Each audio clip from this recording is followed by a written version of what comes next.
तो hello guys, मैं प्रथमेश ठाकुर आप सभी का how to become a profitable trader इस सीरीज में तहे दिल से स्वागत करता हूं। तो गाइस, हमारा फर्स्ट चैप्टर था paper trading versus real trading और हमारा नेक्स्ट चैप्टर मतलब सेकंड टॉपिक है रिस्क मैनेजमेंट, जो कि बहुत ही इंपॉर्टेंट पॉइंट है। और अगर आपको सक्सेसफुल और प्रॉफिटेबल ट्रेडर बनना है तो प्लीज वीडियो को स्किप मत कीजिए। चलिए फिर आज का वीडियो स्टार्ट करते हैं। तो गाइस देखिए, रिस्क मैनेजमेंट एक ऐसी चीज है जिसे अगर आप फॉलो करते हो कंसिस्टेंटली और विथ रूल्स तो आपको सक्सेसफुल और प्रॉफिटेबल ट्रेडर बनने से कोई नहीं रोक सकता। पर अगर आप रिस्क मैनेजमेंट को फॉलो नहीं करते तो देखिए आप ट्रेडिंग के वर्ल्ड में टिक नहीं सकते। मैं लिख के देता हूँ। So please guys, risk management को फॉलो कीजिए और फॉलो करना सीखिए। तो क्या देखिए, मेरा एक स्टूडेंट है, मतलब एक मेंबर है, तो वो पहले 10 या फिर 20 हज़ार से ट्रेडिंग करता था और वो बहुत ही मतलब लॉस में था। और उसने उसकी कैपिटल बढ़ा के 50 हज़ार तक लाई। मतलब ट्रेडिंग करके नहीं, उसने मतलब कैपिटल को बढ़ाया। मतलब 20 हज़ार की जगह उसने 50 हज़ार मतलब ट्रेडिंग अकाउंट में डाला, ठीक है। और वो ट्रेडिंग करने लगा और उसने मतलब कुछ नहीं, मतलब रिस्क कैपेसिटी नहीं, कुछ नहीं, मतलब वो मतलब रैंडमली ट्रेड करता था। मतलब एक मतलब ट्रेंड लाइन ब्रेक हुई, चलो उसने ट्रेड लिया विदाउट मतलब रिटेस्ट का वेट न करके उसने ट्रेड लिया और उसको लॉस हो गया। कभी कभी हाँ, मतलब ट्रेंड होता है, मतलब मार्केट में ट्रेंड होता है, ट्रेंडिंग मार्केट होता है, तो हमारा प्रॉफिट होता है। मतलब प्रॉफिट अगर होता है तो मतलब जल्दी कट लेता है 20 या फिर 30 पॉइंट में। मतलब 3 लॉट्स अगर करता है तो तीनों लॉट बुक करेगा। ऐसी उसकी जर्नी है मतलब ट्रेडिंग की, ठीक है। मतलब वो कुछ रिस्क फॉलो नहीं करता था, मतलब पहले अभी वो करता है फॉलो। उसका नाम भी मैं मेंशन करूंगा कभी। मतलब अभी वो एक प्रॉफिटेबल ट्रेडर है, ठीक है। तो उसने अभी मतलब रिस्क मैनेजमेंट पूरी तरह से सीखा और उसको वो अभी फॉलो भी कर रहा है उसको रिस्क मैनेजमेंट को, ठीक है। तो गाइस देखिए, अगर आप फॉलो करते हो इस रूल को तो आपको प्रॉफिटेबल या फिर सक्सेसफुल ट्रेडर बनने से कोई नहीं रोक सकता। तो चलिए गाइस, इसे एक एग्जाम्पल के तौर पर समझते हैं।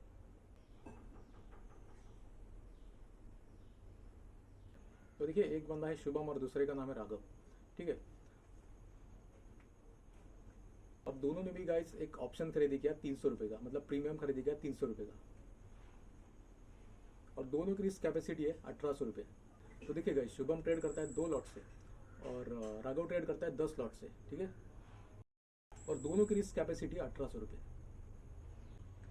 तो देखिए, पहला अगर ट्रेड करता है 2 लॉट से तो उसकी रिस्क कैपेसिटी कितनी हुई 1800 रुपये। और दूसरा भी जो 10 लॉट से ट्रेड करता है मतलब राघव, तो उसकी भी रिस्क कैपेसिटी 1800 रुपये, ठीक है। मतलब ये कैपेसिटी उन दोनों ने मतलब अपने आप सेट की है, ठीक है। तो मान लो कि ऑप्शन अगर 10 पॉइंट से नीचे आ गया, मतलब 300 से 290 आ गए, तो शुभम का लॉस कितना होगा? सिर्फ 300 रुपये, राइट। और राघव का कितना होगा? 1500, राइट। तो देखिए गाइस, ऑप्शन और 10 पॉइंट से नीचे आ गया, तो पहले वाले का लॉस कितना हुआ? सिर्फ 600 रुपये। और दूसरे वाले का मतलब राघव का लॉस कितना हुआ?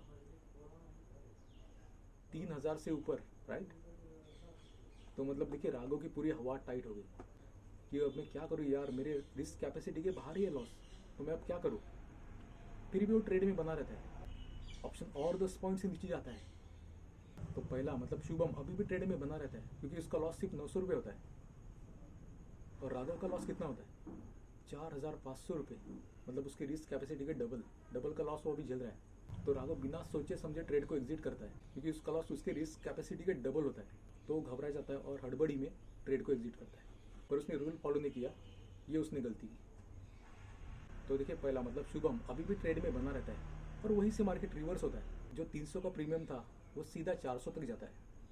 तो पहले का मतलब शुभम का प्रॉफिट होने लगता है 1500 या फिर 2000 के ऊपर उसका प्रॉफिट होता है। और राघव ने पहले से एग्जिट किया होता है, तो बाद में पछताते यार, यहाँ तक रुकता यार, फिर मेरा प्रॉफिट हो जाता। और वो मार्केट को कोसने लगता है कि यार मार्केट ने मेरे साथ ऐसा किया कि जब मैं एग्जिट करता तो भी मार्केट रिवर्स होता है। तो ऐसे वो सोचने लगता है। अगर आपके साथ भी ऐसा हुआ है तो प्लीज़ कमेंट में लिखिए। मतलब आपने एग्जिट करने के बाद अगर मार्केट ने रिवर्स किया होगा तो प्लीज़ कमेंट में लिखिए अगर आपके साथ ये इंसिडेंट हुआ है, ठीक है। तो गाइस देखिए, इसका मतलब है रिस्क मैनेजमेंट और रिस्क कैपेसिटी। तो देखिए, ए मतलब शुभम का लॉस रिस्क कैपेसिटी के विदिन मतलब अंदर ही था, मतलब 1800 के नीचे था, राइट। इसलिए वो ट्रेड में बना रहा क्योंकि वो 2 लॉट से ट्रेड करा था। और देखो बी मतलब राघव 10 लॉट से ट्रेड करता था, उसकी भी रिस्क कैपेसिटी थी सिर्फ 1800 रुपये। तो आप ही बताओ कि राघव की रिस्क कैपेसिटी राइट थी या फिर शुभम की। तो गाइज मेरा आपसे यही कहना है कि आप जितना रिस्क कैपेसिटी ले सकते हो उतनी ही कैपेसिटी उतनी ही क्वांटिटी के साथ ट्रेड कीजिए, ठीक है। जितनी आपकी कैपेसिटी हो। मतलब अगर आप 1 या फिर 2 लॉट से कर रहे हो तो मिनिमम आपकी रिस्क कैपेसिटी 1800 होनी चाहिए। और अगर आप 10 लॉट से कर रहे हो तो आपकी कैपिटल भी ज़्यादा होनी चाहिए और आपकी रिस्क कैपेसिटी भी ज़्यादा होनी चाहिए, ठीक है। तो देखिए गाइज, अगर आप 1 लॉट या फिर 2 लॉट से ट्रेडिंग कर रहे हो या फिर 3 लॉट से, तो आपकी मिनिमम कैपिटल होनी चाहिए 50,000 रुपये। और अगर आप मल्टीपल लॉट से मतलब 5 या फिर 10 लॉट से ट्रेडिंग करते हो तो आपकी मिनिमम कैपिटल 1 लाख से ऊपर होनी चाहिए, ठीक है। तो गाइज मैं आपको कुछ रूल्स बताता हूँ। तो देखिए गाइस, अगर आपकी कैपिटल है 50,000 रुपये, तो आप एक लॉट या फिर 2 लॉट या फिर ज़्यादा से ज़्यादा 3 लॉट से ट्रेडिंग कीजिए। और अगर मार्केट ट्रेंडिंग होता है और मतलब मार्केट बहुत 300 या फिर 400 पॉइंट से ऊपर जाता है, तो पहले एक लॉट बुक कीजिए, उसके बाद 2 लॉट बुक कीजिए और एक लॉट वैसे ही रखिए स्टॉप लॉस लेके, या फिर कॉस्ट टू कॉस्ट आप निकालिए उससे, ठीक है। क्योंकि मार्केट जब रिवर्स होता है तो पूरा मार्केट रिवर्स नहीं होता, रिवर्स होने के बाद मार्केट डिप करता है और प्राइस एक्शन बना के फिर से ऊपर जाता है। तो आप 2 लॉट अगर बुक करते हो तो तीसरा लॉट आपके पास सेफ रहेगा, तो आप उससे मतलब ज़्यादा प्रॉफिट बुक कर सकते हो, ठीक है। और अगर आप मल्टीपल क्वांटिटी से ट्रेडिंग करते हो, 10 लॉट है फिर 20 लॉट है फिर 50 लॉट्स, तो आपकी कैपिटल लैक्स में होनी चाहिए, ठीक है। 1 लाख, 2 लाख, 3 लाख या फिर 5 लाख, ठीक है। अगर आप पूछोगे कि रिस्क कैपेसिटी की बात, तो देखिए रिस्क कैपेसिटी की बात करें तो अगर आपकी कैपिटल है 50,000 रुपये और आप ट्रेड करते हो 1 लॉट या फिर 3 लॉट से, तो आपकी रिस्क कैपेसिटी होनी चाहिए 1800 रुपये या फिर 2200 रुपये, ठीक है, या फिर ज़्यादा से ज़्यादा 2,500। और अगर आप ट्रेडिंग करते हो 10 या फिर 20 लॉट या फिर मल्टीपल क्वांटिटी मतलब 50 लॉट से, तो आपकी रिस्क कैपेसिटी उससे ज़्यादा मतलब कैपिटल के हिसाब से ज़्यादा होनी चाहिए, तो इसे 1 लॉट से मल्टीप्लाई कीजिए। और एक गाइस, एक बहुत ही इंपॉर्टेंट पॉइंट है हमारे पास, अब प्रॉफिट के अलावा गाइस पॉइंट्स बुक करना सीखिए। मतलब मल्टीपल पॉइंट्स आप ज़्यादा से ज़्यादा पॉइंट पे फोकस कीजिए, मतलब 100 पॉइंट्स या फिर 200 पॉइंट्स आप बुक करना सीखिए। आप 20 पॉइंट या फिर 10 पॉइंट में मत निकलिए, आप ज़्यादा से ज़्यादा 200 या फिर 300 पॉइंट का टारगेट रखिए। तो देखिए, अगर मार्केट ट्रेंडिंग रहता है और अगर आप 3 लॉट से ट्रेडिंग करते हो तो 1 लॉट बुक कीजिए। अगर मार्केट ट्रेंडिंग रहता है 100 पॉइंट बुक कीजिए। अगर मार्केट 200 पॉइंट ऊपर जाता है तो दूसरा लॉट बुक कीजिए। और अगर मार्केट फिर से रिवर्स करता है और रिवर्स करने के बाद डिप करता है मार्केट, तभी आप मतलब मार्केट की प्राइस एक्शन बनाने के बाद आप तीसरा लॉट भी बुक कीजिए, ठीक है। ये रूल बहुत इंपॉर्टेंट है, तो प्लीज़ ये नोट डाउन कीजिए। तो गैस, परसों एक मेरे मेंबर ने 24,000 का प्रॉफिट बुक किया और वो ट्रेडिंग कर रहा था 50 लॉट से, पर उसने सिर्फ 30 पॉइंट बुक किए, सिर्फ 30 पॉइंट। अब आप ही कहो कि उसने सही किया या फिर गलत किया, क्योंकि अगर वो ज़्यादा से ज़्यादा टाइम मार्केट में रुकता तो और प्रॉफिट बुक कर पाता, राइट। पर वो नहीं रुका, उसने 30 पॉइंट में 50 लॉट निकाल दिए।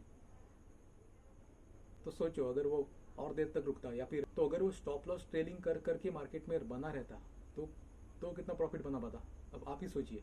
और मेरे दूसरे मेंबर ने सिर्फ 2 लॉट से निकाले 160 पॉइंट्स, और उसने स्टॉप लॉस ट्रेलिंग का रूल फॉलो किया। उसने पहले लॉट में बुक किया 70 पॉइंट, क्योंकि मार्केट ट्रेंडिंग था। उसके बाद मार्केट ने एक रिवर्सल लिया था और प्राइस एक्शन बना के मार्केट ने फिर से पुल बैक किया, और तभी उसने 90 पॉइंट्स बुक किए।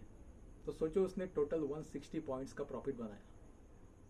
मतलब उसने स्टॉप लॉस ट्रेलिंग करके पॉइंट्स का रूल फॉलो किया, मतलब proper risk management, with proper risk management. तो आप ही सोचो, मतलब आप ही बताओ कि दोनों में से सही कौन है, और मेरे 2 मेंबर में से कौन सही है, पहला मेंबर या फिर दूसरा मेंबर। प्लीज़ आप जरूर कमेंट कीजिए, ठीक है। तो आप ही बताओ मुझे, अगर मेरा दूसरा मेंबर अगर 50 लॉट से ट्रेडिंग करता तो उसका प्रॉफिट कितना होता, आप ही बताओ, आप कमेंट कीजिए, आप काउंट करके मुझे बताइए। तो गाइस देखो, ज़्यादा से ज़्यादा पॉइंट्स बुक करना सीखो इंस्टेड ऑफ प्रॉफिट, ठीक है। प्रॉफिट बुक करने के अलावा अगर आप पॉइंट्स को ज़्यादा महत्व देते हो, ज़्यादा इंपॉर्टेंस देते हो, तो आपको ट्रेडिंग में सक्सेसफुल और प्रॉफिटेबल ट्रेडर बनने से कोई नहीं रोक सकता। तो प्लीज़ पॉइंट को बुक करना सीखिए। तो चलिए गाइस, आज की वीडियो में इतना ही। मिलते हैं अब नेक्स्ट वीडियो में 3rd एपिसोड के साथ। तो गाइस, हमारा 3rd टॉपिक होने वाला है, जो कि बहुत ही इंपॉर्टेंट है, पर उसका मैं नाम आपको अभी नहीं बताऊंगा। मैं आपको हिंट देता हूँ, आप प्लीज़ उस टॉपिक का नाम मुझे बताइए। एक बंदा है, उसकी रिस्क कैपेसिटी 1800 रुपये, और उसकी डेली जो ट्रेड लेता है उसकी कैपेसिटी 4 ट्रेड्स, और वो फ्राइडे को ट्रेडिंग कर रहा है। तो देखिए, ज़्यादातर मार्केट फ्राइडे को साइडवेज रहता है, राइट। तो वो पहला ट्रेड लेता है, उसमें लॉस होता है। दूसरा लेता है, उसमें प्रॉफिट होता है। तीसरे में लॉस और चौथे में प्रॉफिट। उसकी कैपेसिटी तो खत्म हो गई, फिर भी वो 5वां ट्रेड लेता है, 6वां लेता है, 7वां लेता है, 8वां लेता है। ऐसा कर करके वो 10 ट्रेड लेता है। तो क्या करता है, इस टॉपिक का नाम, अब तो हमारे नेक्स्ट टॉपिक का नाम यही होने वाला है। सो प्लीज़ आप गेस कीजिए और कमेंट करना मत भूलिए। Thank you. मिलते हैं नेक्स्ट वीडियो में। Thank you.